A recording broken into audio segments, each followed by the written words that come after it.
পচারিয়া পশ্চিমপাড়া জামে মসজিদের উন্নতিকল্পে এবং পরিচালনায় আজ প্রথম বার্ষিকী আজিমুশান তাফসিরুল কুরআন মাহফিলের এই আয়োজনে যারা সার্বিক দিক দিয়ে সাহায্য এবং সহযোগিতা করেছেন তাদের প্রত্যেকের নাম নেওয়া সম্ভব নয়।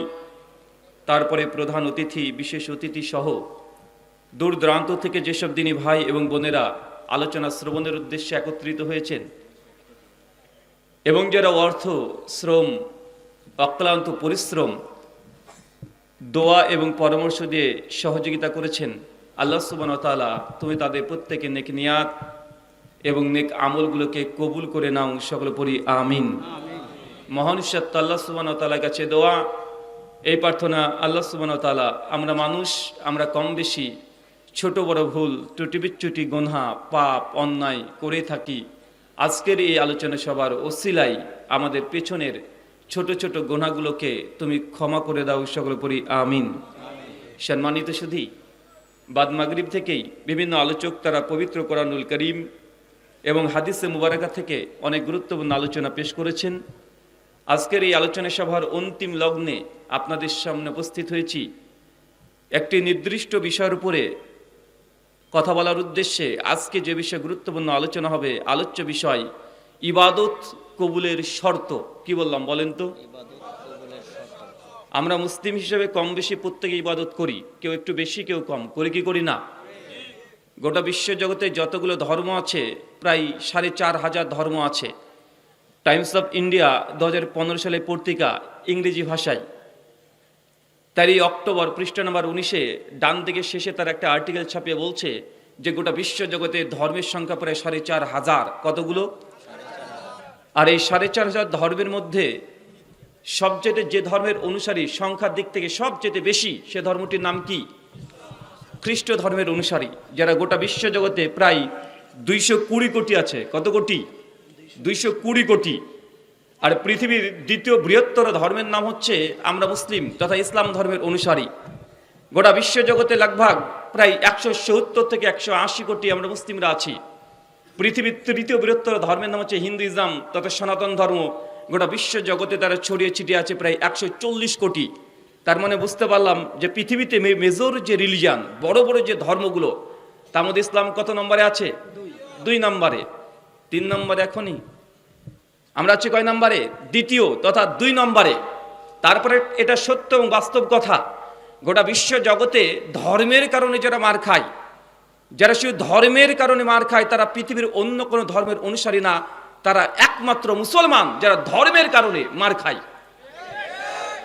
কখনো দেখবেন না কোনো খ্রিস্টানরা ধর্মের কারণে মার খেয়েছে, কোনো হিন্দুকে দেখবেন না তারা ধর্মের কারণে মার খায়।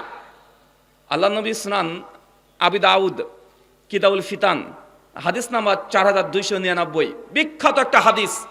আজ থেকে 1500 বছর আগে তিনি বলে গেছেন। আমরা আসলে আল্লাহ নবীর কথাগুলোকে স্বাভাবিক মানুষের কথা মনে করি, এই জন্য আমরা এই কথাগুলোকে ততটা গুরুত্ব দিই না। আপনি কবি কাজী নজরুল ইসলামের প্রেমিক, মনে রাখবেন তিনি একজন কবি ছিলেন। আর আমরা যাদের কথা বলি তিনি নবী, তিনি কবি না, তিনি নবী। তিনি যে কথাগুলো বলেন ডাইরেক্ট এই গোটা সৃষ্টি জগৎকে যিনি রচনা করেছেন, এই মহাবিশ্বের স্রষ্টা আল্লাহ সুবহানাহু ওয়া তাআলা, তিনি যে কথাগুলো বলতেন তিনি শুধুমাত্র সেইগুলো বলতেন। তাই তার কথার ওয়েট অনেক উঁচু, কিন্তু মানুষ সেগুলো বোঝার চেষ্টাই করে না। ওয়ামা ইয়ানতিকু আনিল হাওয়া ইন হুয়া ইল্লা ওয়াহয়ুহা। আমার নবী তোমাকে যে কথাগুলো বলছে নিজের তরফ থেকে কোনো কথা বলে না। আমি আল্লাহ যেইগুলো তাকে বলি, যা রেভেলেশন করি, যা ওহী করি, যা বার্তা মেসেজ দিই, আমার নবী সেগুলোকে কেবলমাত্র প্রকাশ করে। সূরা নাজম সূরা নম্বর 53 আয়াত নম্বর 3 এবং 4। সম্মানিত সুধী, আজকের আলোচ্য বিষয় ইবাদত কবুলের শর্ত। তার পূর্বে গোটা বিশ্ব জগতে মুসলিমদের প্রেক্ষাপট, তাদের কি অবস্থা, একবার আপনাকে আয়নার মতো দেখা উচিত। কারণ আমরা মুসলমান সর্বদা সর্বক্ষেত্রে আমরা নিজেদেরকে নিয়ে ব্যস্ত থাকি। সুনানে আবু দাউদ কিতাবুল ফিতান হাদিস নাম্বার 4299, আল্লাহ নবী বলছেন অচিরেই আমার উম্মতের উপরে গোটা বিশ্ব জগতের বেধর্মীরা এমন ভাবে ঝাঁপিয়ে পড়বে, যেমন একটা ক্ষুধার্ত কোনো প্রাণী খাবার দেখলে যে ঝাঁপিয়ে পড়ে, ঠিক ওইভাবে আমার উম্মতের উপরে ঝাঁপিয়ে পড়বে। সেই সময় এসেছে মনে হচ্ছে গোটা বিশ্ব একদিকে, আর মুসলমান তারা একদিকে। আজকে মুসলমানের পক্ষে কে আছে? কাউকে দেখতে পাচ্ছেন গোটা বিশ্ব জগতে? দীর্ঘদিন ধরে ফিলিস্তিন মুসলিমদের উপর নির্যাতন হচ্ছে। গোটা বিশ্বের মুসলিম অমুসলিম সংখ্যা গরিষ্ঠ রাষ্ট্রগুলো তার স্তব্ধ, তারা কোনো কথা বলতেও চায় না, বলতেও অনেকে ভয় পায়। আছে না নয়? কথা বলেন। আল্লাহ নবীর ভবিষ্যৎবাণী মনে রাখবেন, তিনি নবী ছিলেন। তার কথাগুলো আর সাধারণ মানুষের কথা অনেক পার্থক্য আছে। অ্যালবার্ট আইনস্টাইন, তিনি সায়েন্সের ব্যাপারে বিশেষজ্ঞ গবেষক। তিনি যদি সায়েন্সের ব্যাপারে কোনো কথা বলেন, তার মধ্যে ভুল হওয়ার সম্ভাবনা আছে না নাই? অবশ্যই আছে। সায়েন্স সবসময় পরিবর্তনশীল। সায়েন্স এ কাজই করে, প্রথমে অবজার্ভ করবে, প্রথমে একটা জিনিস দেখবে, তারপর সেটাকে নিয়ে রিসার্চ করবে, তারপর সেটাকে একটা হাইপোথিসিস দাঁড় করাবে, তারপরে একটা সমাধান আসবে। তো সায়েন্সের মধ্যে অনেক কিছু মত পরিবর্তন তারাও করেছে। স্যার আইজাক নিউটন বিজ্ঞান জগতে অনেক বড় একটা নাম, কিন্তু অ্যালবার্ট আইনস্টাইন তিনি যখন আসলেন, থিওরি অফ রিলেটিভিটি বই লিখলেন, আইজাক নিউটনের কমপক্ষে ৭০% গবেষণাকে ভুল প্রমাণ করেছেন। কি করেন নাই? কথা বলেন। কিন্তু মুহাম্মদ রাসূলুল্লাহ সাল্লাল্লাহু আলাইহি সাল্লাম তিনি যে কথাগুলো বলেছেন, লক্ষাধিক হাদিস তার হাদিসের গ্রন্থের মধ্যে মজুদ আছে। কোরআনের মধ্যে ৬,২৩৬ খানা আয়াত আছে। কোন মানুষ যদি চেষ্টা করে, মানুষ কি কোন জিন শয়তানকে যদি সহযোগী নাই, তারপরেও কোরআন বা হাদিসের একটা কোনো কথাকে ভুল প্রমাণ করা সম্ভব? আজ পর্যন্ত কেউ করেছে? যারাই করতে গেছে তারা উল্টে মুখ থুবড়ে পড়ে, তারা যদি নিরপেক্ষ দৃষ্টিভঙ্গির মানুষ হয়ে থাকে, ফ্রি থিঙ্কার হয়ে থাকে, তারা ইসলামের ছায়া তলে কালেমা শাহাদাত পাঠ করে আবার তারা মুসলিম হয়ে গেছে। নাম জানেন না? আজ থেকে ২০ বছর আগে, সময়টা বেশি হয়ে গেছে, পবিত্র কোরআনের ভুল ধরেছিল। যেমন তেমন ব্যক্তি না, আমার মতো হুজুর না, এই হুজুরের মতো হুজুর না, একদম আরবি ভাষায় পণ্ডিত। নাম কি? উইলিয়াম ক্যাম্বেল, আমেরিকানবাসী। মাতৃভাষা তার আরবি। আমি আপনি আরবি ভাষা বুঝি বা কতটুকু? তার মাতৃভাষা আরবি। সে পবিত্র কোরআনকে দীর্ঘ ২৫ বছর ধরে তিনি গবেষণা করেছেন। কারণ তিনি কোরআনে দেখেছেন জালিকাল কিতাব, এই কিতাবের মধ্যে কোনো সন্দেহ, কোনো ডাউট নেই। আর সে ধর্মে হচ্ছে কট্টরপন্থী একজন খ্রিস্টান, কট্টরপন্থী খ্রিস্টান। উইলিয়াম ক্যাম্বেল গবেষণা করেছে কোরআনকে নিয়ে। তিনি ভূবিদ্যা নিয়ে, অ্যাস্ট্রোলজি, অ্যাস্ট্রোনমি, ফিজিক্স, কেমিস্ট্রি সবগুলো ঘাটাঘাটি করে কোরআন মাজিদের ২২ খানা বৈজ্ঞানিক ভুল পেয়েছে। এই মর্মে একটা বই রচনা করেছিল ১৯৯২ খ্রিস্টাব্দে। কত খ্রিস্টাব্দে? ১৯৯২। সেই সময় চ্যালেঞ্জ করেছিল গোটা বিশ্ব জগতের মানুষকে যে কোরআনের মধ্যে আমি বৈজ্ঞানিক ভুল পেয়েছি, সায়েন্টিফিক এরর। কমপক্ষে ২২ খানা বড় বড় মোটা দাগে আর ছোটখাটো আরো অনেকগুলো ভুল তিনি ধরেছেন, এটা তার দাবি। গোটা বিশ্ব জগৎ স্তব্ধ ছিল। ডাক্তার জাকির নায়েকের নাম মনে পড়ে? মনে পড়ে না? যে ডাক্তার জাকির নায়েক আজকেও বাংলাদেশে পরিবর্তন হওয়ার পরেও ডাক্তার জাকির নায়েক আসতে পারেনি। এবার যদি না পারে, কবে পারবে? গোটা বিশ্ব জগতে মুসলমান হৃদয়ের চাইতে যাকে ভালোবাসে, বর্তমান প্রজন্মের কোন মাযহাব বলেন, দল বলেন, সবার ঊর্ধ্বে মুসলিম হলেই তাকে অন্তর দিয়ে ভালোবাসে। তার নাম কি? কথা বলেন। ডাক্তার জাকির নায়েক। আমার কিছু সমালোচক থাকবে, আমার কিছু হেটার্স থাকবে। শামীম ভাই, লিঙ্কন ভাই নামে আমি চিনি, শামীম ভাই পরে নাম জেনেছি, আপনাদের প্রধান অতিথি। ওনার সঙ্গে আমার অনেক দিন মানে পুরাতন সম্পর্ক। ডাক্তার জাকির নায়েকের সঙ্গে যখন মালয়েশিয়াতে সাক্ষাৎ করেছিলাম, দেখবেন আমার সঙ্গে ওনার ছবি আছে পাশে, একসঙ্গে ছিলাম, দেখেছেন না? উনি আমি একসঙ্গে মালয়েশিয়াতে দীর্ঘ ৯ থেকে ১০ দিন সফরে ছিলাম। আলহামদুলিল্লাহ, অনেক আগে থেকে ২০১৭ থেকে তার সঙ্গে আমার সম্পর্ক। দেন ফার্স্ট বাংলাদেশে আসি। আপনাকে আমি এতটুকু বলতে চাই, যদি কারো মধ্যে দিন থাকে, কি থাকে? দিন থাকে, আল্লাহর ভয় থাকে, তার দ্বারা কখনো উম্মার ক্ষতি হতে পারে না। যে ব্যক্তি আল্লাহকে ভয় করে, সত্যি যদি তার মধ্যে ভয় থাকে আর তার মধ্যে যদি ইলম থাকে আর আল্লাহকে যদি ভয় করে, সে কোনো বান্দাকে কখনো তার সঙ্গে দুশমনি কখনো ক্ষতি করতে পারে না। এটা আমাদের বিশ্বাস। আল্লাহ সুবহানাহু ওয়া তাআলা তুমি কবুল করো, আমিন। সম্মানিত সুধী, আমি যে কথা বলছিলাম যে গোটা বিশ্ব জগতে আজকে ইসলামকে নিয়ে টার্গেট। নাস্তিক বলেন, হিন্দুইজম বলেন, খ্রিস্টানিটি বলেন, জুইশিজম বলেন, যত রকমের নতুন ইসলাম আছে, ফেমিনিজম, লিবারিজম, সেকুলারিজম যা আছে সব টার্গেট ইসলামকে। কেন বলেন তো? ইসলামকে টার্গেট, কারণ ইসলাম হচ্ছে complete code of life, system of management. গোটা ধর্ম আল্লাহ এমনভাবে সাজিয়ে দিয়েছে যে পৃথিবীতে যদি কোনো মতবাদ নাও থাকে, ইসলাম গোটা বিশ্ব জগৎকে পরিচালনা করার মতো ক্যাপাবিলিটি তার আছে। আছে না নাই? আল্লাহ নবী মক্কার মদিনাকে দীর্ঘদিন চালিয়ে দেখিয়ে দিয়েছেন। এই জন্য গোটা বিশ্ব জগতে টার্গেট ইসলামকে। কারণ পৃথিবীর যতগুলো ধর্ম ছিল, সমস্ত ধর্ম তাদের কাছে মাথা সমর্পণ করে দিয়েছে, আত্মসমর্পণ করে দিয়েছে। তাই গোটা বিশ্ব জগতের টার্গেট যে মুসলমানের শুধু সমালোচনা করো। আমার জানা মতে এর ইতিহাস অনেক গভীর। আহমেদ দিদাতকে চেনেন? কে বলেন তো? ডাক্তার জাকির নায়েকের উস্তাদ। তিনি কিন্তু ভারতের বংশোদ্ভূত। তিনি জন্মস্থান কোথায়? ভারতে। পরে তিনি দক্ষিণ আফ্রিকায় চলে গেছেন।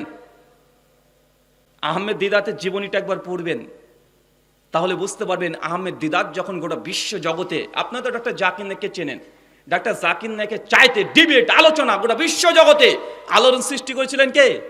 আহমেদ দিদাত। সেই সময় মিডিয়া তো উন্নত ছিল না, আহমেদ দিদাতের কাছে এত টেকনোলজিও ছিল না, আর মিডিয়া তো হাতে হাতে ছিল না। ওই জন্য অনেকে তাকে চেনেন না। আর তার অধিকাংশ বক্তব্যগুলো যেহেতু ইংরেজি, তাই বাঙালি মানুষের কাছে পৌঁছাতে অনেক লেট হয়েছে। পরবর্তী সময়তে 3-4টে ভিডিও বাংলাদেশ থেকে অনুবাদও হয়েছে, ড্রাবিংও হয়েছে, তার বইও পাওয়া যায়। যখন আহমেদ দিদাত গোটা বিশ্ব জগতের ইহুদের খ্রিস্টানদেরকে চ্যালেঞ্জ করে চলে আসছে ধর্ম নিয়ে, থিওলজি নিয়ে, যে ইসলাম একমাত্র জীবন ব্যবস্থা, কে আছে ডিবেট করবে আহমেদ দিদাত। যত খ্রিস্টান বিশ্ব ছিল সবাইকে শুধু বুদ্ধিভিত্তিক লড়াই দিয়ে, ইন্টেলেকচুয়াল ওয়ার, এটা দিয়ে পরাস্ত করে ছেড়ে দিয়েছিল। কিন্তু ইহুদি খ্রিস্টান তারা কিন্তু বসে থাকার মানুষ না। তারা কি? তারা গবেষণা, তারা সবসময় গবেষণা করে। কি করে? গবেষণা করে। যখন দেখছে যে না মুসলমানের সঙ্গে তো কেউ পারে না, তারপর ডাক্তার জাকির নায়েকের আবির্ভাব। উনি আবার গোটা বিশ্ব জগতে আবার নতুন করে আলোড়ন সৃষ্টি করে দিয়েছে।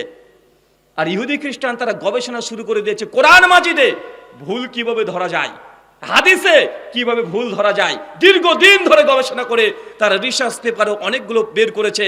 ডাক্তার জাকির নায়েকের আমলে ডাক্তার জাকির নায়েক উইলিয়াম ক্যাম্বেলের সঙ্গে ডিবেট করে 4 ঘন্টা ডিবেট। দেখেছেন আপনারা? দেখেছেন? যেদিন আমেরিকাতে শিকাগো শহরে ডিবেটটা হয়েছিল, গোটা বিশ্বের মিডিয়া তখন থ হয়ে দাঁড়িয়েছিল। কেন? কারণ যিনি ডিবেট করতে যাচ্ছেন তিনি কোনো আলেমই না। সে আরবিতে অনর্গল বলতে পারে এমনও না। তিনি একজন ইংরেজি মানে ভাষার একজন মানুষ, মেডিকেল ডাক্তার, ভারতের মুম্বাই তার বাড়ি। আর তার ওজন যদি বলেন 50 কেজি পুজবে না সেই সময়কার ওজন। লম্বা প্রায় 6 ফুট, একটা কোট পরেছে, ঠ্যাং ঠ্যাঙে দেখতে। যদি চেহারার দিক থেকে সেই সময়কার কথা বলেন মোটেও আপনার পছন্দ হবে না। মানে আপনার মেয়ের সঙ্গে যদি বিয়ে দেওয়ার কথা সেই সময় বলতো, আপনি বিয়ে দিতেন না। ডাক্তার জাকির নায়েক যাচ্ছে আমেরিকাতে, আর উইলিয়াম ক্যাম্বেল তার এত দাম্ভিক, এত সে দৃঢ় যে তার সঙ্গে কেউ পারবে না, কারণ সে আসলে নিজে গবেষণা করে পেয়েছে। উইলিয়াম ক্যাম্বেল নিজের খরচে আমেরিকার কমপক্ষে 6 থেকে 7খানা টিভি চ্যানেলে তাদের এই ডিবেটটাকে লাইভ চালানোর পরামর্শ চেয়েছিল ডাক্তার নায়েকের কাছে। ডাক্তার জাকির নায়েক উনিও তো কম না। উনি বলছে, তুই যদি টাকা খরচ করে গোটা আমেরিকাবাসীকে দেখাতে চাস তো দেখা, সমস্যা কোথায়? কারণ ঘরের মধ্যে ডিবেট যখন হবে মানুষ ধরবে মাত্র 2 থেকে 2.5 হাজার, আর গোটা আমেরিকাবাসী যদি লাইভ দেখে তারই খরচে, তো ভালো না মন্দ? এটা তো সোনায় সোহাগা। ডাক্তার জাকির নায়েক তার সঙ্গে সম্মতি দিয়ে ডিবেটে চলে গেছেন। তার সঙ্গে পাশে দেখবেন ডাক্তার জাকির নায়েকের সঙ্গে একজন বিশেষজ্ঞ বসেছিলেন, অনেকে ছিলেন না, তার নাম হচ্ছে জামাল বাদাউই। তিনি হচ্ছেন খ্রিস্ট ধর্মের উপরে তিনি একজন গবেষক। অনেক ডিবেট তাঁরও আছে সেই সময়। উইলিয়াম ক্যাম্বেল প্রথম 40 মিনিট বক্তব্য দেয়, আর গোটা পৃথিবীর আলেম থেকে শুরু করে সবাই থ হয়ে দাঁড়িয়ে আছে।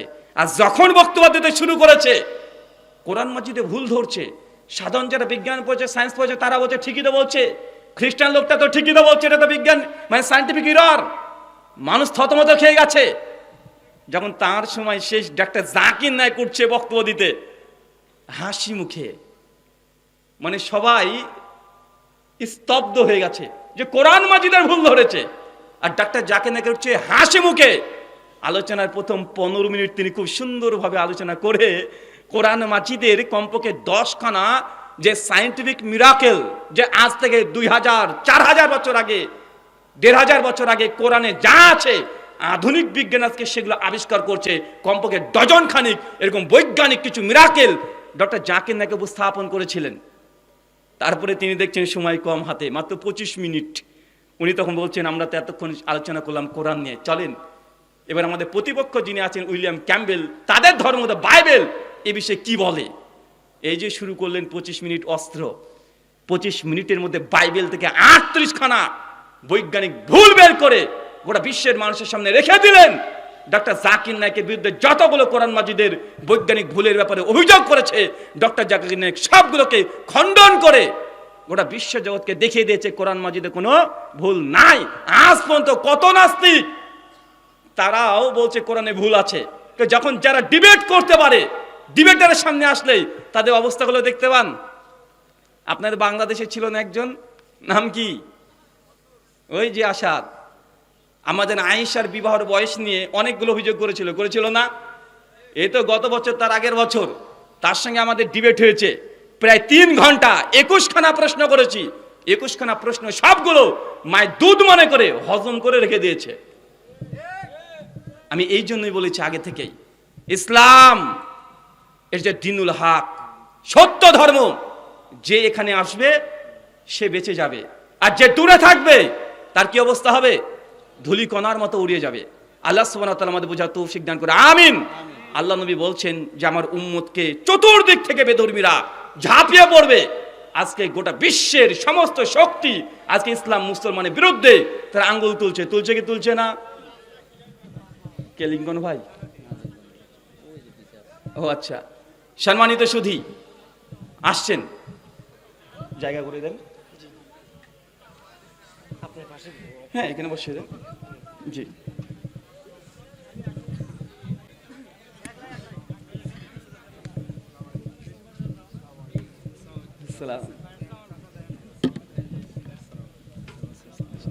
আসেন আসেন বসেন,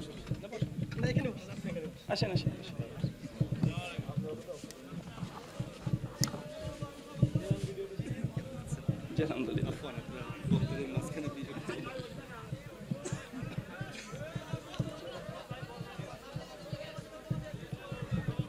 শোনেন, লিঙ্কন ভাই আলোচনা করবেন, উনি কিন্তু জুমার খুতবাও দেয়, জানেন তো নাকি?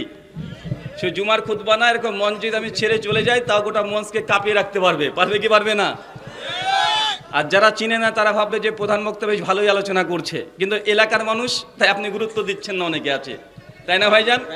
কিন্তু মাশাআল্লাহ তিনি অনেক চমৎকার কোরআনুল কারীম এবং হাদিস মুবারক থেকে আলোচনা করে। আলোচনা শুনবো তো ইনশাআল্লাহ? আরো জোরে ইনশাআল্লাহ।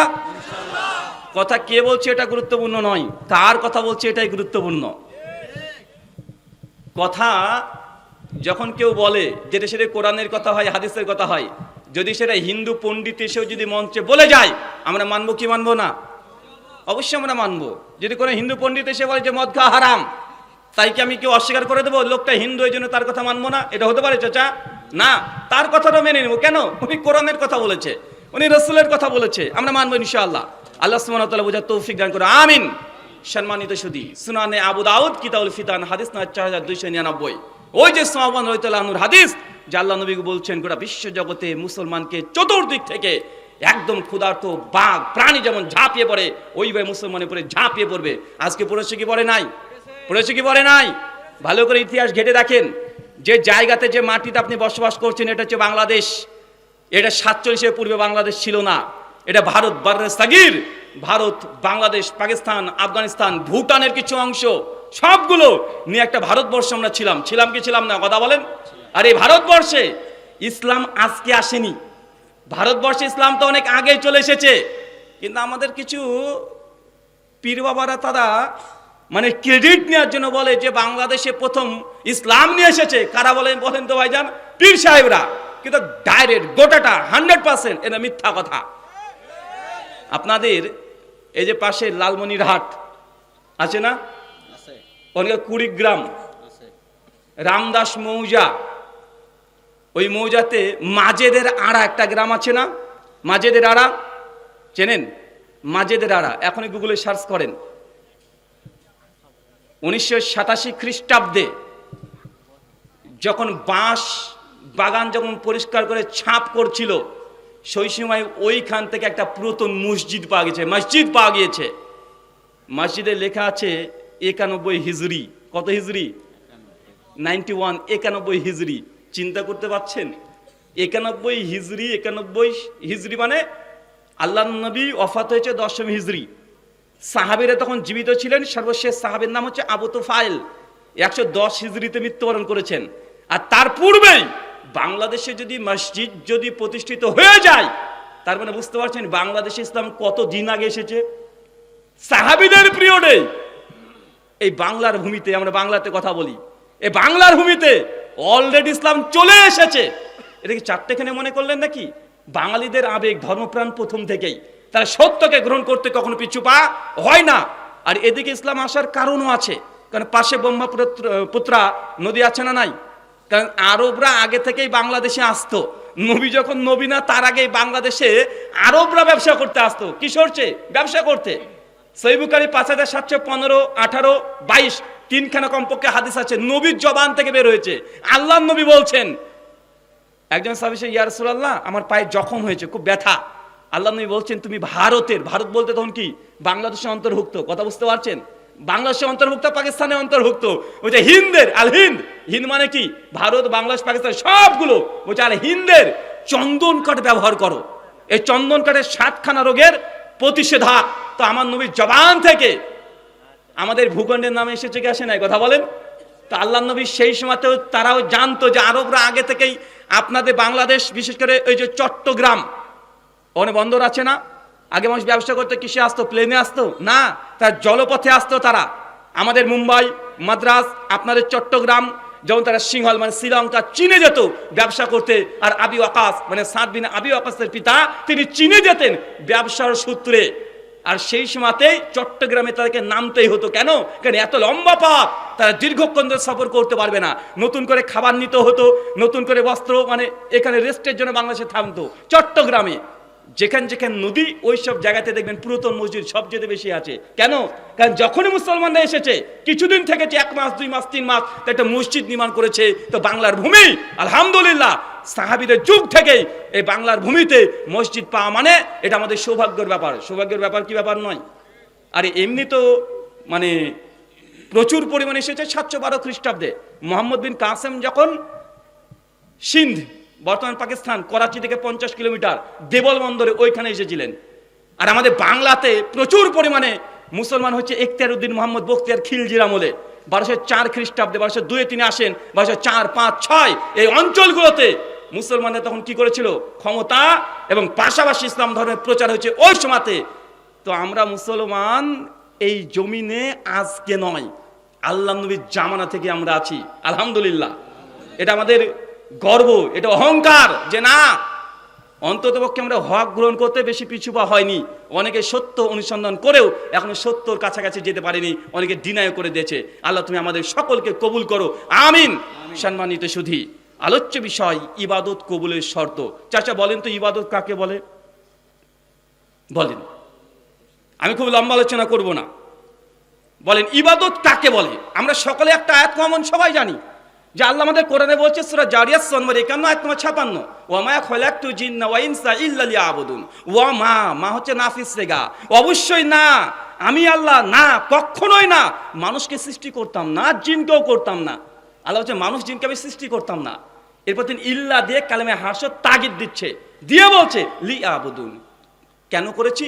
শুধুমাত্র, কেবলমাত্র আমার ইবাদতের জন্য। কিসের জন্য কথা বলেন? আল্লাহ কেন তৈরি করছে আমাদেরকে? ইবাদত করার জন্য। ইবাদত তো আরবি ভাষা। এই ইবাদতের বাংলা মানে কি কে বলতে পারবেন? বলেন তো একজন। জি, কি বললেন? দাসত্ব করা। আর কে বলবেন? মাশাআল্লাহ, আব্দুন থেকে আসছে। তার মানে ইবাদত মানে গোলামি করা, দাসত্ব করা। দাস, কৃতদাস মানে বোঝেন? যখন আপনি কারো কৃতদাস, তখন আপনার নিজের কোনো ইচ্ছা চলবে না, আপনার মালিক যা বলবে তাই করতে হবে। ইচ্ছে মতো যা করবেন এই অধিকার, এখতিয়ার আপনার কাছে কেড়ে নেওয়া হয়। আপনি যখন নিজেকে মুসলমান দাবি করছেন, সেই সময়তে আপনি একজন আব্দ, আল্লাহর গোলাম। নিজের ইচ্ছে মতো কোনো কিছু করা যায় না। মুসলমান পায়ের ধাপটাও নিজের ইচ্ছে মতো ফেলতে পারে না। প্রমাণ দেখবেন। আচ্ছা, মসজিদে যখন প্রবেশ করেন কোন পা আগে ঢোকে? বের হওয়ার সময় আচ্ছা বাথরুম ঘরে দেখেন উল্টে গেল না? এখন আমি ইচ্ছে করলেও আপনি মসজিদে বাম পা দিয়ে ঢুকবেন, করতে পারবেন? কথা বলেন। কারণ আপনি মুসলমান, পৃথিবীর অন্য ধর্মে এই নিয়ম কানুনগুলো পাবেন না। ইসলামের ছোট্ট থেকে ছোট্ট পর্যন্ত নিয়ম কানুন আছে, এটা কমপ্লিট কোড অফ লাইফ। এই জন্য আল্লাহ সুবহানাহু ওয়া তাআলা বলছেন আল ইয়াম আকমালতু লাকুম দীনাকুম, আমি দ্বীন ইসলামকে মুকাম্মাল পরিপূর্ণ সম্পূর্ণ করে দিয়েছি। ওয়া আতমামতু আলাইকুম নিয়ামতি, এই দিনের মধ্যে যত নিয়ামত দরকার, যত ভালো জিনিস দরকার, কল্যাণকর জিনিস দরকার, সবগুলো দিয়ে ইসলামকে পূর্ণ করেছি। তাই পা যে কোন ধাপ আগে ফেলবেন এটা আপনি নিজের ইচ্ছা মতো ফেলতে পারবেন না, কারণ আপনি একজন গোলাম। আপনি কি কথা বলেন? আপনি একজন গোলাম, আপনি নিজের ইচ্ছে মতো পা ফেলতে পারবেন না। আমি এই কথা মাঝে মধ্যে বলি, পা ফেলা তো দূরের কথা, আপনার হাগু চেপেছে মানে পটি চেপেছে, নিজের ইচ্ছে মতো পটি করতেও পারবেন না। এটা হচ্ছে ইসলাম। একটা 5 স্টার হোটেলে গিয়েছেন, যান, সমস্যা নেই, হালাল খাবার হলে খেতে পারেন, ইসলাম নাজায়েজ বলেনি। টয়লেটে গিয়েছেন, দেখছেন কিবলার দিকে তার মুখ অথবা পেছন আছে, বলেন তো এই 5 স্টার হোটেল হোক, এই বাথরুমে এই পায়খানা আপনি ইউজ করতে পারবেন এখন? কেন? কিবলার দিকে মুখ পেছন থাকলে জায়েজ, কথা বলেন। আচ্ছা আপনি এখন বাথরুম ঘরে আছেন, ফোনটা চলে এসেছে, ফোনটা ধরেছেন, কেউ সালাম দিয়েছে, এখন সালাম দিলে আপনি উত্তর দিতে পারবেন? কথা বলেন, উত্তর দিতে পারবেন? উত্তর দিতে পারবেন না। কেন? এটা ইসলাম। আচ্ছা আপনি বাথরুম ঘরে ঢুকছেন, ঢোকার সময় দোয়া আছে না নাই? বের হওয়ার সময় দোয়া আছে না নাই? বাথরুম ঘরে যদি হাঁচি আসে, স্বাভাবিক পরিস্থিতিতে হাঁচি আসলে কি বলতে হয়? আলহামদুলিল্লাহ বলতে হয়। কিন্তু বাথরুম ঘরে যদি হাঁচি আসে বলতে পারবেন? কথা বলেন, পারবেন না। সুনান আবু দাউদ কিতাবুত তাহারাত 26 নম্বর হাদিস, আল্লাহ নবী বলছেন 3টে জায়গাতে প্রস্রাব পায়খানা ফেরা যায় না।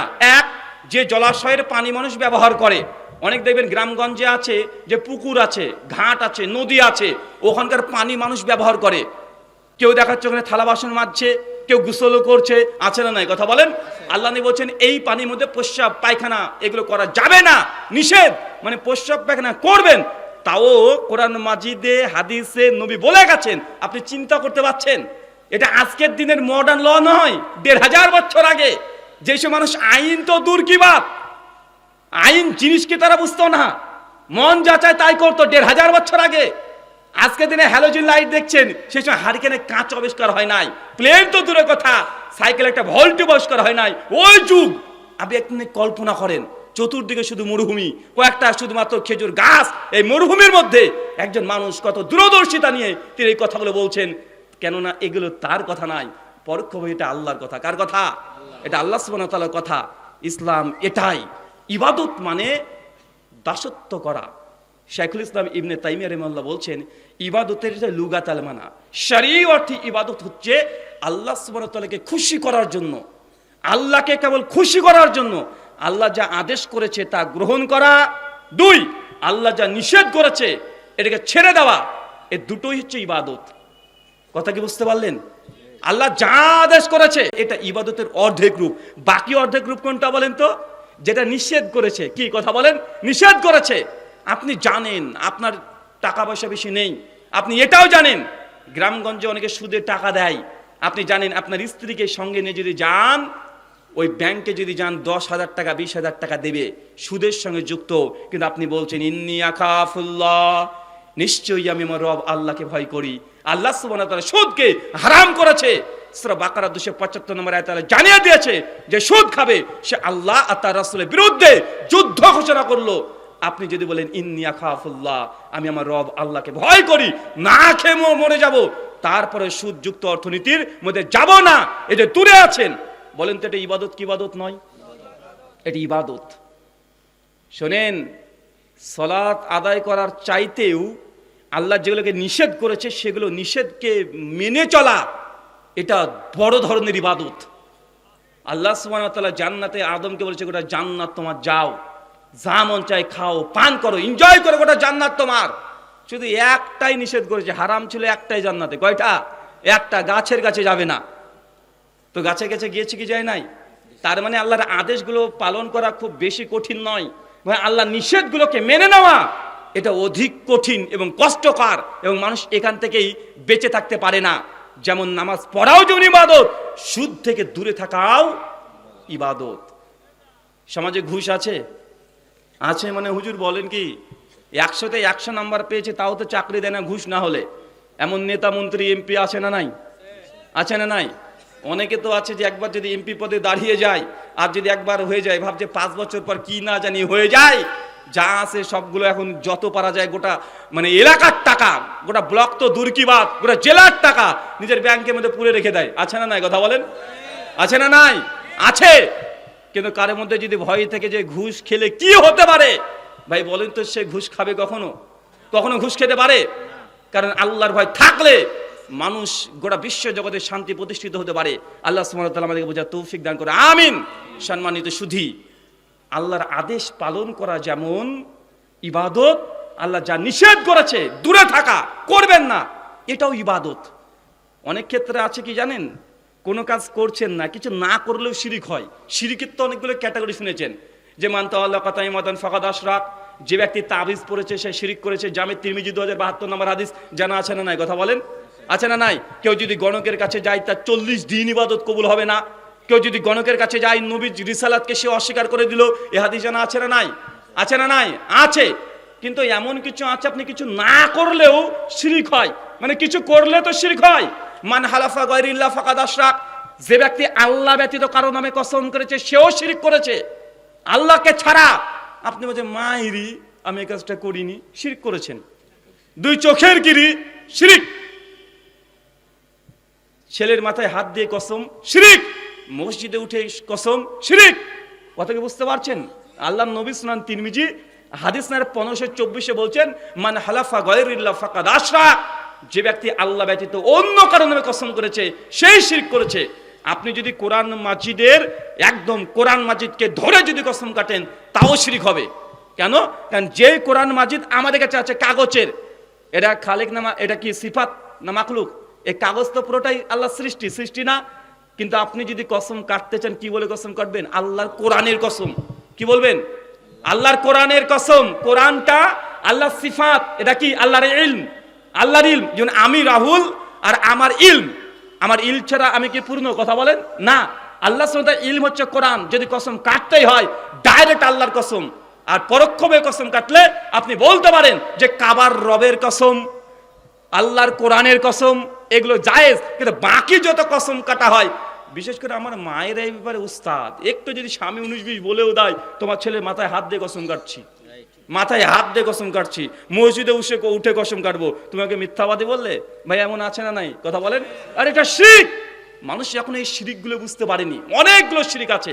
আচ্ছা, কে কে সকালবেলায় দোকান খুলেন, ব্যবসায়ী কে কে আছে? একটু হাত তোলেন তো। ব্যবসায়িক, মাশাআল্লাহ অনেকে আছে, হাত নামান।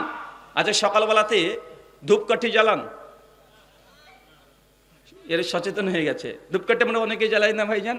এবং ধূপকাঠি জ্বালিয়ে ভিতরে কি ফিল করেন আপনি? আপনি ধূপকাঠি জ্বালাচ্ছেন, একদম 3খানা ধূপকাঠি নিয়েছেন বা 5খানা নিয়েছেন, দোকানে এই মাথায় একবার যান, ওই মাথায় একবার যান, ক্যাশ বাক্সতে একবার মানে দিয়ে দেন, কপালে একবার, পায়ে একবার, কত কি। কেন? আপনি ভাবছেন যে ধূপকাঠি দিলাম এখন কাস্টমার বেশি আসবে, মনে হয় কি হয় না? কথা বলেন। আপনার ভিতরে ডুপ্লিকেট ইলাকে ঢুকিয়ে রেখেছেন। আরে ধূপকাঠি আপনার দোকানের কাস্টমার একটা বৃদ্ধি করতে পারবে? কথা বলেন, সম্ভব? এটা আসলো কোথা থেকে? ওটা আমাদের কাছ থেকে এসেছে, আপনারা গ্রহণ করে নিয়েছেন। কারণ ধূপকাঠি তৈরি কি দিয়ে? সাধারণত গোবর থেকে। কি থেকে? গোবর থেকে। আমাদের হিন্দু সনাতনী দাদারা মনে করে যে গো মাতা, গো হচ্ছে ভগবান, হচ্ছে মাতা, এর গোমূত্র সবগুলো, এর দুধ ঘি পঞ্চগর্ভ বলা হয়, পঞ্চগর্ভ সবগুলো পবিত্র। তাই তারা গরুকে মা মনে করে, গোবরকে তারা পবিত্র জিনিস মনে করে। তো সকালবেলায় তারা ধূপকাঠি দিয়ে ঘুরিয়ে নিয়ে বেড়ায় যেন তারা বরকত হাসিল করতে পারে। তো আপনি কি গরুকে মা মনে করেন? তা আপনারা অনেকে দেন কি দেন না? কথা বলেন। ধূপকাঠি দেওয়া না যায় খারাপ নয়।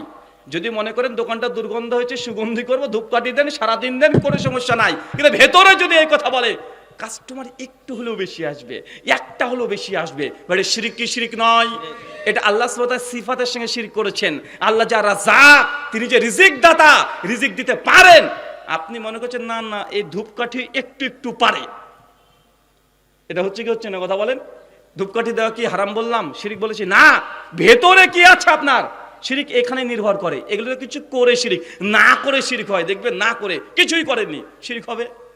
সুনান ইবনে মাজাহ কিতাবুস সালাত 854 নম্বর হাদিস, আল্লাহ নবী বলছেন মান তারাকা সালাতা মুতাম্মাদান ফাকাদ আশরাকা, যে ব্যক্তি ইচ্ছাকৃত নামাজকে ত্যাগ করে দিল ওই ব্যক্তিও শিরিক করলো।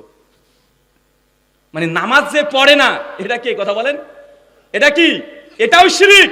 মানে নামাজ পড়েননি আর তাবিজ তো ঝুলিয়েছেন, কিছু করে শিরিক করলেন, কসম তো কেটেছেন, কিছু একটা করে কর্ম করে তারপরে শিরিকের এটা আপনার ভেতরে এসেছে, অর্জন করেছেন, শিরিক করলেন, অথচ নামাজ পড়ছেন না, এটাও শিরিক কি শিরিক নয়? এটাও শিরিক।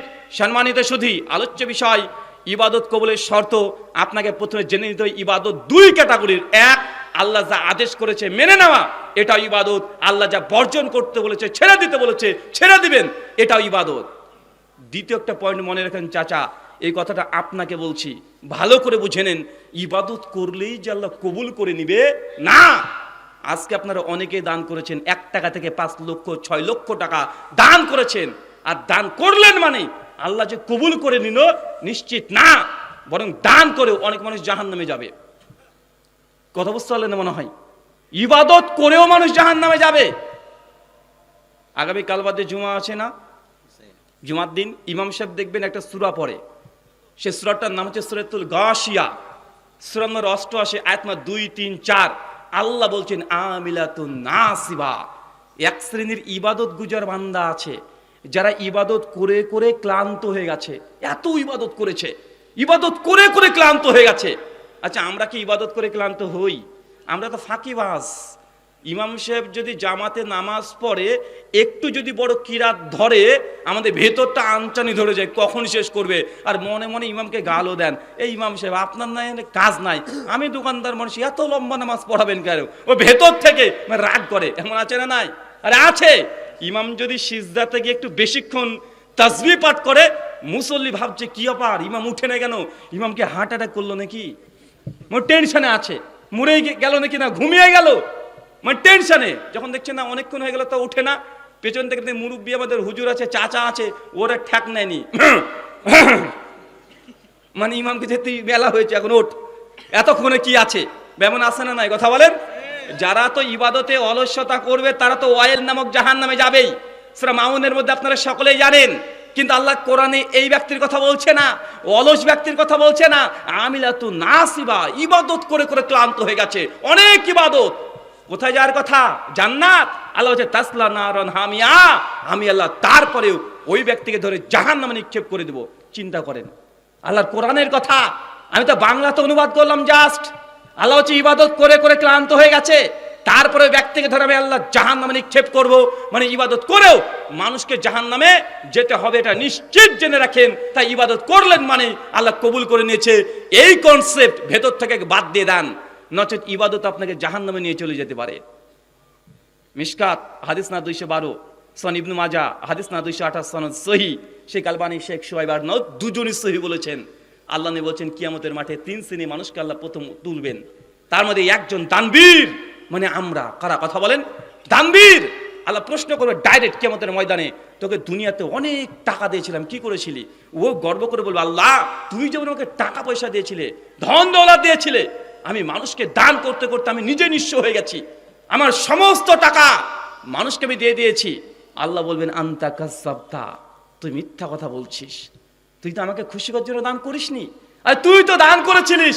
মানুষ তোকে দানবীর বলবে এটা শোনার জন্য। দেখ দুনিয়াতে আজকে তোর নামে সবকিছু আছে, তোর নামে মসজিদ, তোর নামে মাদ্রাসা। আপনাদের মধ্যে অনেককে দেখা যায় আপনি 500 টাকা দিয়েছেন হুজুরের হাতে, আর আমি আপনার জন্য দান করিনি, সরি মাইকে অ্যানাউন্সমেন্ট করিনি, আর আপনি ভাবছেন যে কি রে আমার নামটা বললো না, টাকাটা লস হয়ে গেল। মানে টাকা যে দান করেছেন আমি বলিনি, আপনি শান্তি পাচ্ছেন না, আত্মা তৃপ্তি পাচ্ছে না, মনে হচ্ছে যা টাকাটা মানে আর 2 মিনিট পরে দিলে হতো, হুজুর আমার সময় তো বলবো না, মানে ভিতরে আপনি শান্তি পাচ্ছেন না, এমন আছে না নাই? কথা বলেন। যতক্ষণ নাম না ঘোষণা করা হচ্ছে ভিতরে প্রশান্তি আপনার কাজ করে না। আমিলাতুন নাসিবা, মানুষ ইবাদত করার পরেও কোথায় যাবে? কথা বলেন, জাহান্নামে। আল্লাহ বলছেন আনতা কাযাবতা, তুই দান তো ঠিকই করেছিস, তুই মিথ্যা কথা বলছিস, তুই দান করেছিলিস, মানুষ তোকে দানবীর বলবে এটা শোনার জন্য। ফেরেশতা একে ধরে জাহান্নামে নিক্ষেপ করো। সংসারে বিকৃত ফেরেশতা এসে তাকে টেনে হিঁচড়ে নিয়ে গিয়ে জাহান্নামে উল্টো করে ফেলে দিচ্ছে। চাচা বলেন তো কাকে জাহান্নামে ফেলা হচ্ছে? দানবীর। আমার মতো আপনার মতো না, দান করতে করতে সে নিঃস্ব নিজে হয়ে গেছে, এত বড় দানবীর। অথচ আল্লাহ নবী এই মুখ দিয়ে বলেছে সাদকাতু বুরহান, শোনো দান হচ্ছে দলিল। জান্নাতের সামনে থাকবেন, ফেরেশতা বলবে কোথায় যাও? জান্নাত। আর দলিল কোথায়? আপনি সেদিন বলবেন যে এই দেখেন, এই দেখেন, এটা হচ্ছে দলিল। জান্নাতের দলিল হচ্ছে দান। কি কথা বলেন? দান করে জান্নাতের সার্টিফিকেট পাওয়া যায়। দানের অনেক পাওয়ার, এমন কোনো পাওয়ার নাই যে দানের দ্বারা সেই পাওয়ার এসে কাজ হাসিল করা যায় না। দুনিয়াতেও পাওয়া যায়, আখিরাতেও পাওয়া যায়। দান হচ্ছে জান্নাতের দলিল। বুখারী মুসলিমের একাধিক হাদিস, আল্লাহ নবী বলেছেন কোন মানুষ যদি দান করে, কবর যখন আযাব দিতে আসবে, চাপ দিতে আসবে, দান তখন ঢালের মতো রূপ ধারণ করে তাকে রক্ষা করার চেষ্টা করবে। দান হচ্ছে জাহান্নামের আগুনকে নিভিয়ে দেয়। দান হচ্ছে কিয়ামতের মাঠে আরশের নিচে মানুষকে আশ্রয় দিবে। সহিহ বুখারী 660 নম্বর হাদিস। দানের কোথায় ক্ষমতা নাই?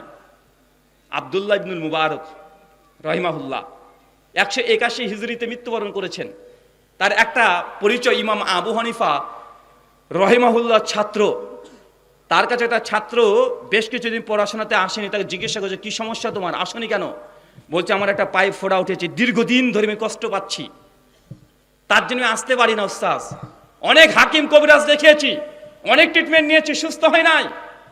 ইবনুল মুবারক রাহিমাহুল্লাহ তখন বলছে তুমি দান করো, যাও বেশি বেশি দান করো, দান করো, তুমি সুস্থ হয়ে যাবে। তার ছাত্র কিছুদিন পরে দান করা শুরু করে দেয়, প্রতিদিন সে দান করতে শুরু করে দেয়।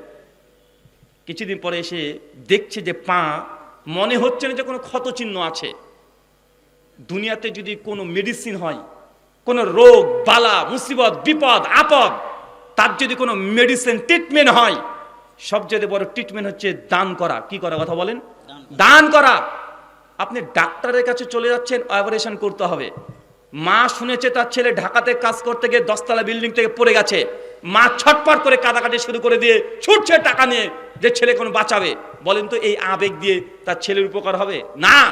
মা কি করতে পারতো? টুক করে গিয়ে সঙ্গে সঙ্গে বদনাটাকে নিয়ে ওযু করে 2 রাকাত নামাজ পড়ে যদি তার রবকে বলতো আল্লাহ আমার ছেলে হালাল উপার্জন করতে গিয়েছে, আমি শুনলাম ছাদ থেকে পড়ে গেছে, আল্লাহ তুমি তো সমস্ত কিছুই পারো, তুমি আমার সন্তানকে সুস্থ স্বাভাবিকভাবে, তুমি আশ-শাফি, তুমি সুস্থতা দানকারী, তুমি আমার সন্তানকে হেফাজত করে আমার বুক পর্যন্ত নিয়ে এসে দাও। মা যদি একবার তার রবকে বলতো, আল্লাহ তার এই মুসিবত দূর করতে পারেন কি পারেন না? কথা বলেন, পারেন। তাই আমি আগেই বলেছি, আপনার স্ত্রীর গর্ভে সন্তান আছে, আপনার স্ত্রী অনেক ভীতু।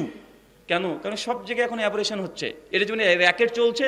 মেডিকেল দপ্তরটা পুরো চলে গেছে কসাইয়ের হাতে। কার হাতে? কসাই।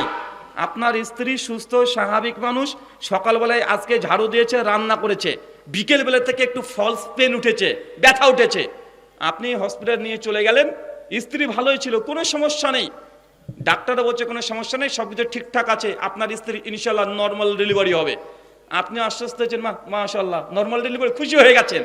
ভর্তি করে দিয়েছেন, রাত 11টার দিকে আপনাকে বলছে আপনি দ্রুত আসেন। কি? আপনার স্ত্রীর সিরিয়াস কন্ডিশন। কেন? আপনার স্ত্রীর এখন প্রেশার বেড়ে গেছে, পানি কমে গেছে, পানি ভাঙতে শুরু হয়ে গেছে, আপনার ছেলে লাড়ি উল্টে নিয়েছে পেটের মধ্যে। যদি 2 ঘন্টার মধ্যে সিজার না করেন তাহলে মা বেটা যে কোনো একজন মৃত্যুবরণ করবে। বা আছে না নাই? কথা বলেন। অথচ কিছুই হয়নি, অথচ কিছুই হয়নি। কেন? ও জানছে যে এটাকে যদি পেট কাটা যায় 40-50 হাজার টাকা ইনকাম করা যাবে, নর্মাল ডেলিভারি করলে এইটার হবে না। তাই এখন এই সিস্টেমটাও পুরো কসাইদের হাতে চলে গেছে না ভাইজান? সবাইকে বলছি না, অধিকাংশ এটা কষা হয়ে গেছে। আল্লাহ সুবহানাহু ওয়া তাআলা আমাদেরকে তুমি হেফাজত করো, আমিন। তাই আমি আগেই বলেছি, যদি পরিত্রাণ পেতে চান দান করেন বেশি বেশি। স্ত্রী হসপিটালে আছে, 20,000-30,000 টাকা অপারেশন করার জন্য বা সিজার করার জন্য ডাক্তার ফিস না দিয়ে 5,000 টাকা একটা নেক জায়গা, ভালো মানুষের কাছে বা মসজিদ মাদ্রাসা, যেই জায়গাতে দিলে কল্যাণ হবে, দিনের কল্যাণ হবে, ওখানে দান করেন। আর আল্লাহকে বলেন, আল্লাহ আমি 5,000 টাকা তোমার সন্তুষ্টির উদ্দেশ্যে দান করেছি, আমার স্ত্রী হসপিটালে আছে, আল্লাহ তুমি যে কোনো ভাবে হোক আমার স্ত্রীর নর্মাল ডেলিভারি করে দাও। আল্লাহ চাইলে পারেন কি পারেন না? কথা বলেন, পারেন কি পারেন না? আরে আপনি তো করতেই চান না, আপনি তো ভরসা করছেন ডাক্তারের ওপরে। তার জন্য আজকে গোটা বিশ্বের জগতের চিত্রটাই পরিবর্তন হয়ে গেছে। আল্লাহ সুবহানাহু ওয়া তাআলা আমাদের প্রত্যেককে হেদায়েতে কামেলা দান করুক, আমিন। স্ত্রী যখন চলে যাবে, একদম ডাক্তারের কাছে ভর্তি হয়ে যাবে, মসজিদ থাকে না, থাকে কি থাকে না, ওইখানে গিয়ে 2 রাকাত নামাজ পড়েন, আল্লাহর কাছে বলেন ডাক্তারের উপরে ভরসা যতটা করবেন, আল্লাহর কাছে বলেন যে আল্লাহ আমার স্ত্রী হোক, আমার সন্তান হোক, আমার ভাই হোক, যেই হোক, 2 রাকাত নামাজ পড়ে ওখানে দোয়া করেন, দেখেন কত দ্রুত আল্লাহ আপনার দোয়া কবুল করতে পারেন। করবো তো ইনশাআল্লাহ? করবো তো? আগে নিজেদের হৃদয়টাকে পরিষ্কার করে নেন। ইবাদত করলে যে আল্লাহ কবুল করবেন কোনো নিশ্চয়তা নাই। ইবাদত করেও মানুষকে জাহান্নামে যেতে হবে। আল্লাহ সুবহানাহু ওয়া তাআলা কোরআন মাজিদে এটাই বলছে, দানবীর তাকেও ধরে জাহান্নামে নিক্ষেপ করা হবে। চলেন একটা ঘটনা আপনাকে বলি। নবী আদমের নাম শুনেছেন? নবী আদমের নাম জানা আছে তো নাকি ভাইজান? আমাদেরকে যদিও এখন বাংলাদেশ মুসলিম একটা দেশ, 90% মুসলিম কান্ট্রি, এই দেশেও ইতিহাস, ভূগোল, জীবন বিজ্ঞান, ভৌত বিজ্ঞান লিখছে বান্দরে। কারা কথা বলেন? মানুষের ইতিহাস কে লিখছে এখন? বানরে। মানে বুঝতে পারলেন না? মানে আমাদের বইয়ের সিলেবাসে শেখানো হচ্ছে যে মানুষ এসেছে বানর থেকে। চার্লস ডারউইনের থিওরি অফ ইভলিউশন শেখানো হচ্ছে। হচ্ছে কি হচ্ছে না কথা বলেন? আরে হচ্ছে। আমরা মুসলমান, আমরা কোনো বানরের বাচ্চা না, আমরা হচ্ছে নবী আদমের বাচ্চা। কার বাচ্চা? মানে মানুষের বাচ্চা। আর যারা বানরের বাচ্চা তারা আবার মানুষের ইতিহাস লিখছে। চিন্তা করা যায়? বানরের বাচ্চা বানরের ইতিহাস লিখুক, মানুষের ইতিহাস লিখছে। নবী আদম, গোটা বিশ্ব জগতের 3টে বৃহত্তর ধর্ম তারা মনেই করে পৃথিবীর প্রথম মানুষ হচ্ছে আদম। যেন মুসলমান আমরা মনে করি 180 কোটি, খ্রিস্টান যারা 220 কোটি, তারা মনে করে পৃথিবীর প্রথম মানুষ বানর না, মানুষ, তার নাম অ্যাডাম আর ইভ। হিন্দু দাদারা তারাও মনে করে একই কথা। হিন্দুদের একটা ধর্মগ্রন্থ আছে, নাম ভবিষ্য পুরাণ, প্রতিসর্গ পর্ব 4 অধ্যায় 3 শ্লোক নম্বর 26, 27, 28 পর পর বলছে, আদম না হাব্বা না রূপবতী মিলেচ্ছা। ভগবান বিষ্ণু ব্রহ্মা তিনি প্রথম যে মানুষকে সৃষ্টি করেছিলেন নিজের শরীরের মাটি দিয়ে, তার নাম আদম, তার স্ত্রী হাব্বাবতী। হাব্বাবতী কে বলেন তো ভাইজান? আমার হাওয়াকে বলছে। আমরা বলছি আদম হাওয়া, খ্রিস্টান বলছে অ্যাডাম ইভ, আর হিন্দু দাদারা বলছে আদম আর হাব্বা বতী। তো পৃথিবীর প্রায় 600 কোটি মুসলিম, হিন্দু আর খ্রিস্টানদের বিশ্বাস পৃথিবীর প্রথম মানুষ হচ্ছে আদম, আর আমাদেরকে শেখাচ্ছে বাদর। এই জন্য দেখবেন তারা বাদরামি বেশি করে। ঘরে কি করে না? যারা বান্দরের বাচ্চা তারা বান্দর মানে বাদরামি তারা বেশি করে। আল্লাহ সুবহানাহু ওয়া তাআলা আমাদেরকে বোঝার তৌফিক দান করে, আমিন। নবী আদমের বেশ কয়েকজন সন্তান ছিল। তবে একজন হাবিল, একজনের নাম কাবিল। নাম জানা আছে? জানা আছে তো? আচ্ছা, 2 ভাই কুরবানি করেছে কি করে নাই? আল্লাহ কি 2 ভাই কুরবানি কবুল করেছিলেন? আল্লাহ 1 ভাইয়ের কুরবানি কবুল করেছে, 1 ভাইয়ের কুরবানি ধুলি কণার মতো উড়িয়ে দিয়েছে, 5 পয়সা মূল্য দেয় নাই। চাচা চিন্তা করে দেখেন, পৃথিবীর প্রথম মানুষ, প্রথম সন্তান, প্রথম নবী, প্রথম কুরবানি আল্লাহ একজনের কবুল করলেন, একজনের কবুল করলেন না। আপনিও আদম সন্তান, আপনি ইবাদত করলে কি আল্লাহ কবুল করবে? যতক্ষণ হৃদয় এটা না গাচ্ছে ততক্ষণ ইবাদত করেও কোনো ফল পাবেন না। 1 টাকা দান করার আগে আপনাকে জেনে নিতে হবে ইবাদত কবুলের শর্ত কি কি, শর্ত পূরণ করেই তারপরে ইবাদত করতে হবে। ধরেন আপনি বিসমিল্লাহ বলে পুকুরে একটা ঝাঁপ দিলেন আর বললেন আলহামদুলিল্লাহ অজু হয়ে গেছে, অজু হবে? তখন আপনি বলেন অজুতে তো হাত মুখই তো ধুই, আমি তো একটু বেশি ধুয়েছি এবার। বিসমিল্লাহ বলে পানিতে ঝাঁপ মারলাম আর বললেন অজু হয়ে গেছে, অজু কি হবে? আরে অজু হবে না। আপনি যদি মনে করেন যে আমি ওইভাবে অজু করে 1 কোটি রাকাত নামাজ পড়বো, বা আল্লাহ আপনার নামাজ কবুল করবে? নামাজ কবুল করবে না, কারণ যার অজু নেই তার নামাজ নেই। তাই যে কোনো ইবাদত করার পূর্বে যেমন শর্ত আছে, মানে সার্বিক ইবাদতের আগেও কিছু শর্ত আছে। চলেন ছোট্ট ছোট পয়েন্ট বলবো, আলোচনা শেষ, সেই পয়েন্টগুলো মনে রাখেন। 1, ইবাদত করার পূর্বে বিশুদ্ধ ঈমান থাকা জরুরি। কি থাকা? ঈমান। ঈমান মানে আপনাদের পাড়ার ওই ঈমান বিশ্বাস আছে ও না। ঈমান মানে কি? আমানতু বিল্লাহি ওয়া মালাইকাতিহি পড়েননি বারবার? এই ঈমান রাখাটা বাধ্যতামূলক। সহিহ বুখারীর 450 নম্বর হাদিস, আল্লাহ নবী বলছেন কেউ যদি দুনিয়াতে একটা মসজিদ নির্মাণ করে দেয়, বাইতুল ফিল জান্নাহ, তার জন্য জান্নাতে একটা ঘর দেওয়া হবে। কি দেওয়া হবে? ঘর দেওয়া হবে। কি তৈরি করলে? একটা মসজিদ তৈরি করলে। যদি হিটলার যদি 1 কোটি যদি মসজিদ তৈরি করে দেয়, ডোনাল্ড ট্রাম্প, কোন অমুসলিম যদি 1 কোটি মসজিদ তৈরি করে দেয়, জান্নাতে ঘর পাবে? ঘর তো দূর কি বাত, ও একটা বদনা পাবে। কেন রে ভাই? আরে ও যে কাজ করেছে আমি তো একই কাজ করব, তাই না? আমি একটা মসজিদ তৈরি করবো, জান্নাতে ঘর পাবো, আলহামদুলিল্লাহ। কিন্তু একই কাজ যদি কোনো অমুসলিম করে, সে জান্নাতে ঘর তো দূরে কথা, পায়খানা ঘরটাও জুটবে না তার। যদিও পায়খানা বা জান্নাতে পায়খানা দরকার হয় না, তারপরেও পাবে না। এখন পার্থক্য কি? তার ইবাদত কবুল হচ্ছে না, আমার হচ্ছে। পার্থক্য কোথায় বলেন তো? ঈমান নাই। কি নাই? ঈমান। এই প্রাচীন নাই। তাই ইমানবিহীন কোনো ইবাদত কবুল হবে না। ইমান বলতে কি? আল্লাহকে বিশ্বাস। অনেকে মনে করে ইমান মানে আল্লাহকে বিশ্বাস। আরে আল্লাহকে বিশ্বাস করলে কি আপনার ইমান কমপ্লিট হয়ে গেল? আপনার ইবাদত কবুল হয়ে যাবে? আরে আবু জাহেল, আবু লাহাব, উতবা, সাইবা, তারা কি আল্লাহকে বিশ্বাস করতো না? তারাও তো আল্লাহকে বিশ্বাস করতো। আবু জাহেল তো কাবা ঘরে গিলাফ ধরে কাদাকাটি করতে শুরু করেছে, হে কাবার রব, যদি মোহাম্মদ হকের উপরে প্রতিষ্ঠিত হয় এই কাবার তার দায়িত্ব দিয়ে দাও, আর আমি যদি হকের উপরে প্রতিষ্ঠিত হই তাহলে আমাকে এই কাবার দায়িত্ব দিয়ে দাও। দেখেন আবু জাহেল নাস্তিক ছিল না। যারা আল্লাহকে বিশ্বাস করে না তাদেরকে নাস্তিক বলে। আবু জাহেল সে মুশরিক ছিল, 360 দেবতার পুজো করত, আল্লাহকে বিশ্বাস করত, আবার 360 দেবতার পুজো করত। সে কাফের ছিল, সে মুশরিক, সে নাস্তিক নয়। আল্লাহকে বিশ্বাস করলে যে ইবাদত কবুল হবে এমনটা নয়। অনেকে বলে যে আল্লাহকে যদি এমনি মেনে নাই, আল্লাহ বিল্লাহ করে, তাহলে নাকি জান্নাত দিয়ে দিবে। ভাইজান, আমার জানা মতে পৃথিবীর বিভিন্ন ধর্মগ্রন্থেও ঈশ্বরের অনেকগুলো নাম বলতে বলতে একটা নাম আল্লাহ চলে এসেছে। আপনি বাইবেলে এখনই অ্যারাবিক ভার্সন বের করেন, বুক অফ জেনেসিস প্রথম পৃষ্ঠা, একদম প্রথম পৃষ্ঠায় 17 বার আল্লাহ নাম আছে। আরবিয়ান খ্রিস্টানরা তারা গডকে তারা গড বলে না, গড ইংলিশ শব্দ, তারা আল্লাহ বলে ডাকে। পাকিস্তানে যারা দেখবেন, পাকিস্তানে যদি কোনো খ্রিস্টানের সঙ্গে কথা হয় তারা আল্লাহ শব্দ বলে ডাকে, এবং তাদের উর্দু বাইবেলে আল্লাহ শব্দ লেখাই আছে। হিন্দুদের ধর্মগ্রন্থ ঋগ্বেদ মন্ডল নম্বর 1 সূক্ত নম্বর 64 মন্ত্র 46 স্বয়ং ব্রহ্মা বলছে ইকাম সাদ বিপ্রা বহুদাবাদান্তি।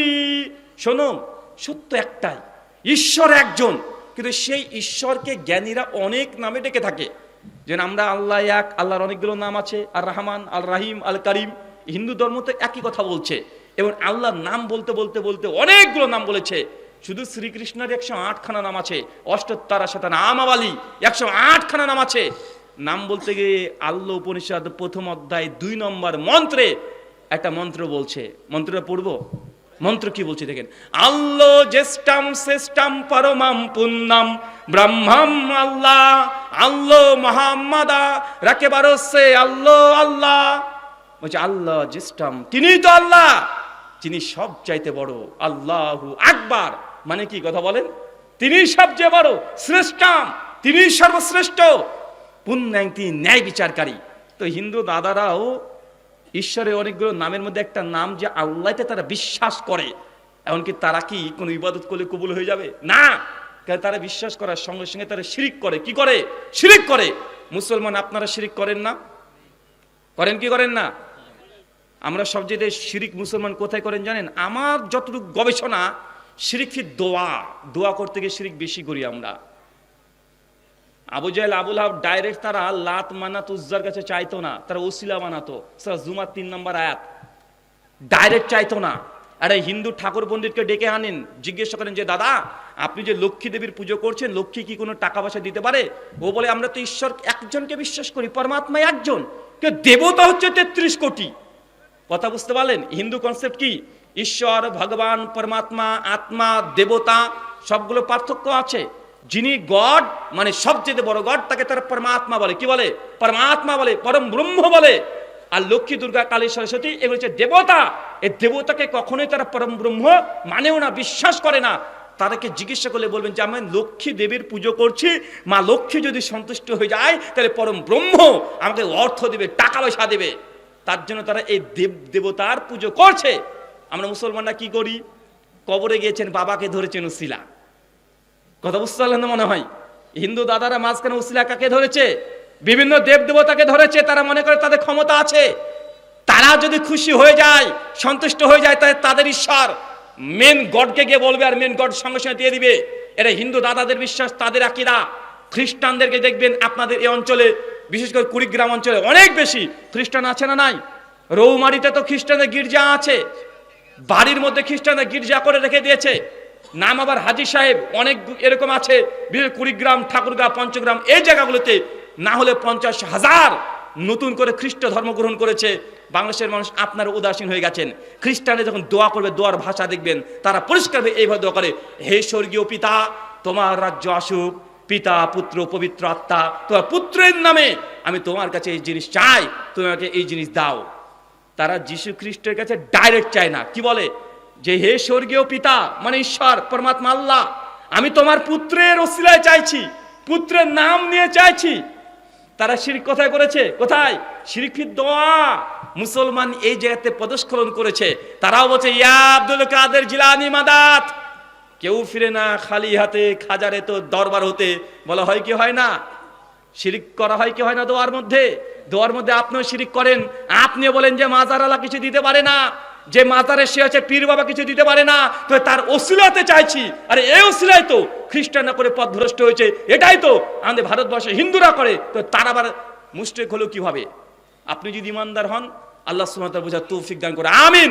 সম্মানিত সুধী, ইবাদত কবুলের পূর্ব শর্ত ঈমান বিশুদ্ধ হতে হবে। 1 2 নিয়াত থাকতে হবে। কি থাকতে হবে? নিয়ত যদি না থাকে আল্লাহকে সন্তুষ্ট করার জন্য, নেকি পাবেন? যদি হয় লোক দেখানো, নেকি হবে? নামাজ পড়তে যাচ্ছেন জুমার দিন, নতুন বিয়ে হয়েছে, শ্বশুর বাড়ি, আপনি ভাবছেন যদি জুমার দিনে না যায় বউ কি ভাববে, শ্বশুরই বা কি বলবে, লজ্জা লাগছে, এই জন্য জুমার মসজিদে যান। ভাই বলেন তো এই নামাজ আল্লাহ কবুল করবে?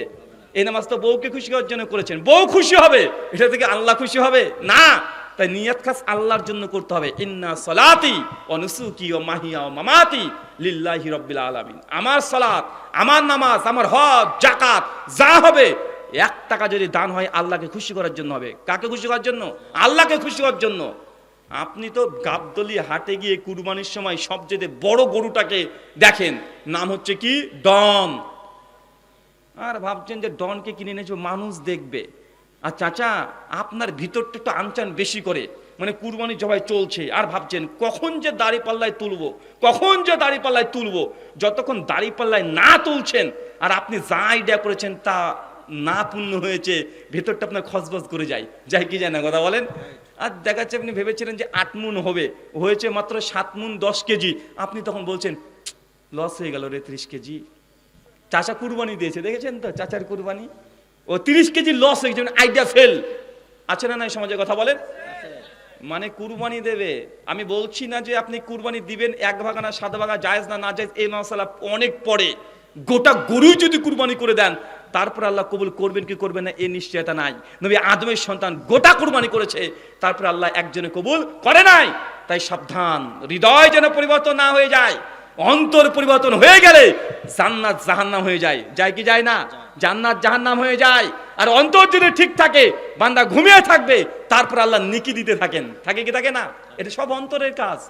ঘুমিয়ে থেকে নেকি পাবেন। শুধু আজকে চলে যাবেন, নিয়াত করবেন যে ফজরে উঠবো, ঘুমিয়ে গেলেন। যতক্ষণ ঘুমাবেন, ঘুমানোর আগে সূরা ইখলাস, নাস, ফালাক, আয়াতুল কুরসি পড়ে হাতে 3 বার ফু দিয়ে পুরো শরীরকে মাসা করে ঘুমিয়ে গেলেন। সারা রাত ফেরেশতারা দাঁড়িয়ে থাকবে মাথার কাছে আর পায়ের উপরে, পায়ের কাছে আর মাথার কাছে দাঁড়িয়ে থাকবে। আপনি অজান্তে কাত পরিবর্তন করবেন না, ফেরেশতা বলে আল্লাহ তুমি একে ক্ষমা করো, আল্লাহ এই বান্দাকে ক্ষমা করো, আল্লাহ ক্ষমা করো। সারা দিন সারা রাত যতক্ষণ ঘুমাবেন আল্লাহর কাছ থেকে ক্ষমা চাইবে। কে? হুজুর না, ফেরেশতারা দোয়া করবে। আমার দোয়া কবুল হতে পারে, না হতেও পারে, কিন্তু ফেরেশতা যদি আপনার জন্য দোয়া করে, চিন্তা করতে পারছেন?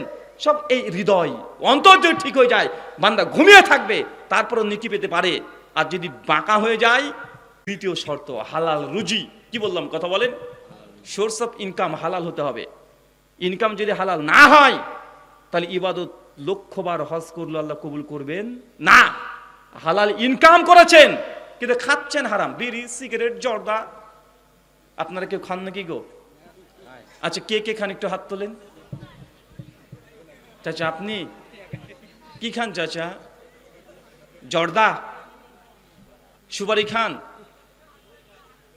জি চাচা খান। চাচা চাচা বয়স তো অনেক হয়ে গেল। আল্লাহ নবী বলছেন সুনান তিরমিজি 2417 নম্বর হাদিস, আমার উম্মতের গড় বয়স 60 থেকে 70 বছর। চাচা চাচা আপনার বয়স কত? 60 পার হয়ে গেছে চাচা। তো আল্লাহ নবীর ভবিষ্যবাণী অনুযায়ী অলরেডি আপনি যে বয়স হায়াত পার কথা অলরেডি সেখানে পা দিয়ে দিয়েছেন। মানে আপনার 1 পা কলা ছতরে আর 1 পা কবরে, কখন পিছলিয়ে গেলেই পড়ে যাবেন কবরে। চাচা বুঝতে পারছেন না? বিড়ি, সিগারেট, জর্দা এগুলো কি জিনিস? হারাম জিনিস। হারাম খেলে ইবাদত কবুল হবে চাচা? তো জেনে বুঝে এই হারাম কেন খাচ্ছেন? ইনশাল্লাহ বাদ দেব, নিয়াত করেন। বাঙালির ইনশাল্লাহ তো ভয় লাগে আমার। বাঙালি যদি ইনশাল্লাহ বলেছে তার মানে বুঝে নিয়েছে যে ও আর ও কাজটা করবে না। বাঙালি মনে করে যে যে কাজটা করবো সেখানে ইনশাল্লাহ কেন বলবো। মানে আপনি আমার কাছে 50 টাকা পান, এসে বলছে রাহুল ভাই 50 টাকা আপনি ধার নিয়েছেন না? হ্যাঁ ভাই নিয়েছি। তো দেন।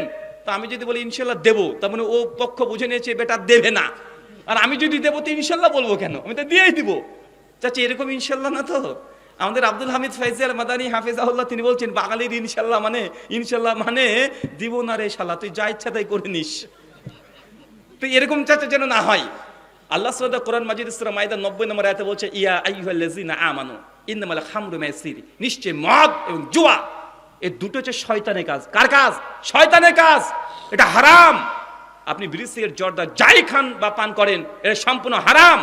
সুনান ইবনে মাজাহ 3376 নম্বর হাদিস, নবী বলছেন যে জিনিসকে আল্লাহ খাওয়া হারাম করেছে তার ব্যবসাও হারাম, তার বিজনেস হারাম।